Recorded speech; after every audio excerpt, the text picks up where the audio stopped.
New York, back to Riyadh. Thank you very much for joining me. The changing landscape, real estate, and development landscape for tourism. Really pleased with my panel here today. Greg O'Hara from the United States, Hussain Sajwani from the UAE, and Sami Sawaris, most recently, I believe, from Switzerland. Is that right? I'm still Egyptian.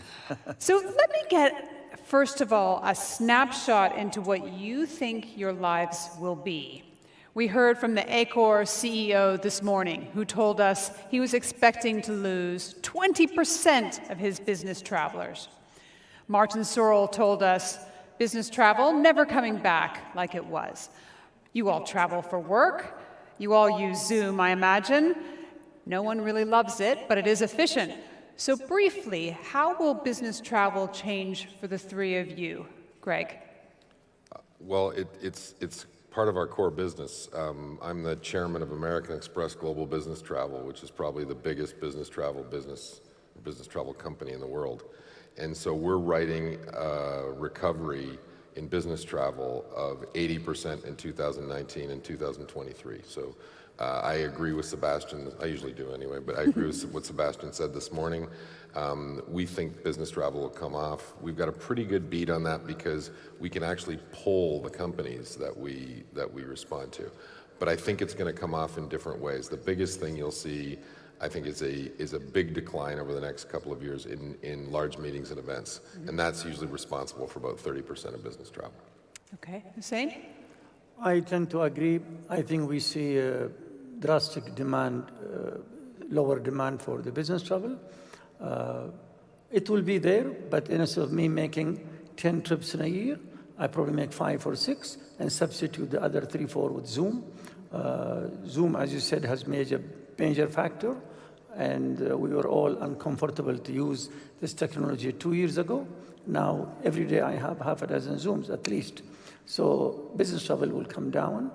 I think the tourist industry will see some shift from cities to more resort places.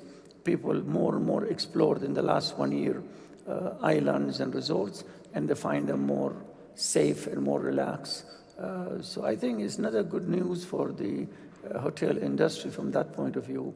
If the business traveling comes down, if even tourism become less in the cities and more on the skirt of the city, there will be some challenges. Sami, what do you think? What about this trend towards the longer stay? So you combine some business with maybe some family time. Well, we felt it already now in the past year in all our resorts that the average stay has mushroomed. You know, people that came booked for a week ended up staying for a month. People start booking 2 weeks, which is something they wouldn't do before. And it's to a great extent thanks to the Zoom and the likes of Zoom that makes it possible. But really also the culture has changed dramatically in a short time, which I was not expecting, which is that if your colleague or your employee would tell you, I'm going to stay home these next 2 days and work from home, you would probably start thinking about replacement. Now that it has been obligatory and it has been commonly accepted, people don't look at it as a taboo to say, I don't need to be in the office, I can do it from El Guna, you know, I can be in a resort, my family is having a good time, and I'm sitting in the room fixing things and writing memos and Zooming left, right, and center. So the extent of stay is going to increase a lot. Okay. We feel it, but business travel, as the 2 colleagues said, will suffer tremendously. I don't agree about conferences, because the conference business has always been a networking opportunity for many people and a kind of a compensation for a lot of attendees. And I can imagine that many companies will continue to do it because it's a kind of a freebie that is not really officially a freebie, and people want that. So I think there will be more of a rebound for the conference business, but not the business travel. I think all the hotel owners of business hotels better start thinking about other activities within their hotels, turning some of the rooms into residential, renting out for longer stays to people that like the town itself, but to depend, as before, on the rack rate for business travelers who come 2 days and 1 day and 3 days and stuff, that's going to be quite unacceptable. Because if you, again, one of your employees tells you, I'm going to Paris to meet Mr. So-and-so because it's a very important client, you're going to tell him, what? Just Zoom him. That's enough. You don't need to travel, and the company incurs a cost of $2,000-3,000. Just call him. Greg, you've just raised a fund, $1.5 billion, committed about $500 million across 4 different deals. I may be a day or 2 behind. You may announce something more. But tell me about what you're seeing and why those deals. So that's our distressed fund. That's the newest fund in the family of funds, and it was designed because starting in March of 2020, I was getting 2 or 3 calls a week from people who needed capital, and I only had equity funds, and I didn't have a way to help them with the rest of their capital structure. So we did 2 airline deals, a cruise deal, and a rental car deal. That allowed companies to have the working capital to last out the crisis. We're working with several governments now. The $1.5 billion represents the equity component. We can actually lever it from there. So we're working with a bunch of governments right now to put in like travel opportunity funds, where if you run a tour operator or you run a working capital intensive business, you can get a loan from us pretty quickly. And so the reason we raised the $1.5 billion was really to chase after specific distressed opportunities, and for companies whose current equity value may be worth less than the debt that they have on them. So being able to help them restructure was important. And how important, when they restructure, relaunch Hertz, for example, is the technological component? So on almost everything we do, travel is a collection of, you'd have to argue, old economy businesses for the most part. I'm not saying all of them are, but many of them are old economy. And a lot of them haven't had technology investment for the better part of a decade. So whether it was American Express or Internova or TripAdvisor or Hertz, for instance, Hertz will have a whole system revamp. You'll be able to, in the fullness of time, you'll be able to take your phone out. You won't have to go to a desk. You'll approach a car. You'll unlock the car with the phone. You'll get in. It'll have full telematics inside the car. We'll do better job pricing for yield, fleet assignment. A lot of the problems with the rental car industry is there isn't the right car in the right place. And then I think the big push over the next 5 years is, traditionally we have 500,000 cars. We'll have 280 right now. What's unique right now is you can't buy new cars because there's this giant chip shortage. So we're having to make do with the cars we have. But as we start refleeting, we'll probably replace that with something like 400,000 or 500,000 electric vehicles. And we're working with different governments to have infrastructure. But there's a lot of governments that are really interested in the greening of their countries. And it's great to have electric vehicles. And it's nice. Consumers will pay more to rent an electric vehicle. And they're cheaper to operate. So it's better for the profit of the company, better for the environment, better for the consumer. Hussain, tell me how you're working with government as well. I'd love to hear how in the UAE the private sector is helping build that road to recovery. I mean, no doubt that Dubai government, UAE government, has done a fantastic job in the last few years, the last 2 decades, and especially the last 14, 15 months since COVID started, how Dubai really zoomed, as they say, boomed and zoomed, with the zoom. They have shut down the country, 2 months, very, very strict. I mean, I live on Palm. I could not step on the beach. They were that strict for 2 months. But then they opened the country slowly. And December, I never seen in my life, I've been in UAE all my life, especially in the last 20 years, how busy we were from tourism, from restaurants. Prices of property are going up, especially the villas. Where I live in Palm, property prices gone up by 50%. A lot of people from Europe, from Russia, CIS, India, China, coming to Dubai, not for holiday only, but to live there. People mostly from Europe realize the tax is going to be going up because all this borrowing of and the expenditure of the governments, and a lot of them moving to Dubai because, and especially during COVID, Dubai was open, they never thought of the city in that content. So they came and they find it safe, and they find it friendly, and they find it very service-oriented. So really, Dubai is one of the cities benefited the most in the world from the COVID, I think. And how easy is it to choose what you're going to invest in? I imagine you've got a desk full of investments. What's really catching your eye? Dubai is a very competitive city. It's a very competitive market. So you have to be very careful. There are people who there for businesses for generations and from around the world. So you have the best jewelers from Beirut and from India and from Belgium operating and so forth in textile and every industry. So you have to be very careful what to invest in. It could look to you beautiful and you could lose a lot of money. But the people who know their business, they know what they're doing, they make a good amount of money. But it's a very mature, sophisticated, well-regulated market.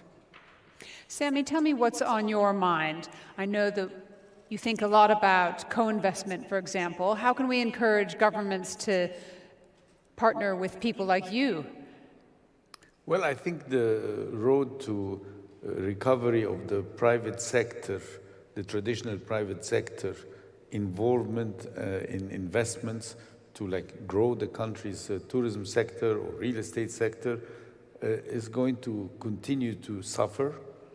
That's why, for example, he could raise a fund like this because guys like us are not making a lot of surplus, which traditionally we would just reinvest. So even though we're bombarded with opportunities from left, right, and center, but we don't have our own resources, not to mention even greenfield projects. Because, in many cases you have opportunities that are far below replacement cost, popping up from right, left, and center. And then you ask yourself, why would I start something new when I could get a distressed asset, fix it in no time, and run it? A very good example is my travel company. I have this German tour operator that we took over during the crisis, and these guys are bombarded by their clients. They move 5 million tourists every year. So you can imagine that all the hotel owners are begging for clients now that COVID is starting to be over. And of course, under normal circumstances, we would be taking up these chances to invest in these hotels partially or wholly or whatever. And now, of course, we've had 1.5 years with 0 clients almost. And, from 5 million to 600,000-700,000, you can imagine the accumulated overheads, all the debt that we had to take on just to survive. And then somebody comes and says, please be my partner. We tell him, sorry, we don't have money.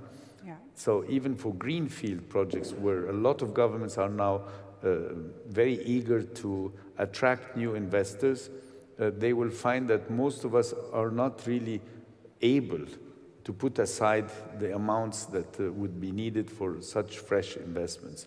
So unless governments actually get engaged with private sector players that come with their connections, with their know-how, with their experience, to do it with them, it will remain a government-sponsored industry, which is obviously not the correct way forward. There's nothing better than having someone's own personal money involved in a project so that you can sleep, because he won't sleep. I want to make sure you have my number for all those opportunities you're not investing in, Sammy. Oh, I didn't realize about this story. It was on my mind. We have to talk. Okay. Because it really very often nowadays, it's sad. I always say, imagine if you had the same cash flow that you had 2 years ago, how many amazing opportunities you would have picked up. Now one has to be so stingy with the investment money because you have a lot of opportunities, and you don't have the heart to take the cash out of a company that's not really making a lot of money these days. You know. I wanted to talk about airlines, Greg, because you've taken on 2, I believe, in the last few months. Now, this is a pretty worried industry, but it is absolutely necessary to get the world moving again. What do you think the biggest change is going to be in terms of where you're putting your money and therefore where the airlines will be investing? So the 2 airlines we invested in were, I think, one of the largest shareholders of Azul, and we did the DIP financing for LATAM. Latin America had different... Azul is Brazil, is that right? Azul's Brazil, yeah. Latin America had a different distressed opportunity. And what's interesting about airlines is there's all kinds of ways to lose money and there's all kinds of ways to make money in an airline. I'm looking to see if Akbar's not here so I can talk about airlines, because otherwise we'd have to ask him. He's smarter than I am. One of the things that happened in Latin America is inside of, this is anecdotal, but inside of every aircraft there's seats and there's cargo. And what happened is, as they reduced the amount of seats available, the price on cargo went way, way up at the same time.